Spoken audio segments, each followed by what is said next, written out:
আজ পহেলা বৈশাখ বাংলা নববর্ষের প্রথম দিন। দীর্ঘ কয়েক বছর ধরে শহর শিলিগুড়িতে অর্চক শিল্পী গোষ্ঠী বাংলা নববর্ষের প্রথম দিনটি স্মরণীয় করে তুলতে নানান কর্মসূচি গ্রহণ করে। একই দৃশ্য ধরা পড়ল এবছরও আমাদের ক্যামেরায়। এদিন সকাল থেকে শহর শিলিগুড়ির প্রাণকেন্দ্র বাঘাযতীন পার্কের ময়দানে বিভিন্ন সাংস্কৃতিক অনুষ্ঠানের মধ্য দিয়ে দিনটি সাড়ম্বরে উদযাপন করেন তারা। এর পাশাপাশি সারাদিন ব্যাপী বিভিন্ন কর্মসূচি রয়েছে বলেও জানান সংগঠনের সদস্যরা। অন্যদিকে শিলিগুড়ি পৌর নিগমের তরফে নববর্ষ উপলক্ষে বাংলা দিবস পালন করা হলো। এদিন বাঘাযতীন পার্ক ময়দানে স্থিত রবীন্দ্রনাথ ঠাকুরের আবক্ষ মূর্তিতে মাল্যদান করে অনুষ্ঠানের সূচনা করেন মেয়র গৌতম দেব।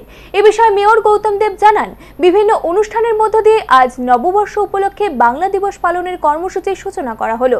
পাশাপাশি সারাদিন ব্যাপী আরও বিভিন্ন কর্মসূচি রয়েছে বলেও জানান তিনি।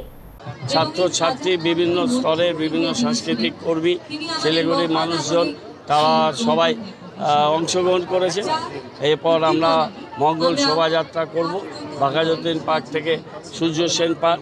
সেখানে আজকের আমাদের এই বর্ণাঢ্য শোভাযাত্রার মাধ্যমে সকালবেলা প্রভাতী অনুষ্ঠান আমাদের শেষ হবে এবং তারপর বিকেলবেলা আবার 6:30 থেকে এখানেই বৈশাখী আড্ডা হবে।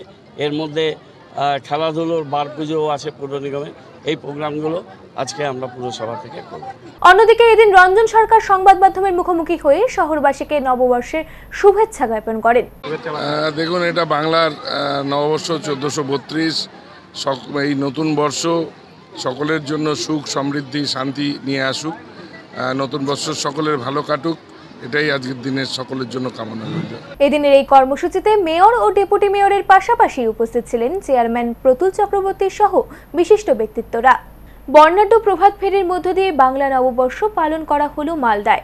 এদিন ইংরেজবাজার পৌরসভার 5 নম্বর ওয়ার্ড কমিটির উদ্যোগে পালন করা হয় বাংলা নববর্ষ। ওয়ার্ডের সিংহাতলা এলাকা থেকে শুরু হয় প্রভাত ফেরি।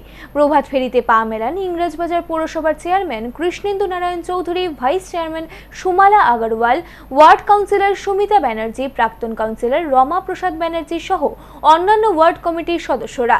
এর পাশাপাশি জেলার বিভিন্ন স্তরের শিল্পী, মহিলা ঢাকি সহ বিভিন্ন বাদ্যশিল্পীরা অংশ নিয়েছিলেন প্রভাত ফেরিতে।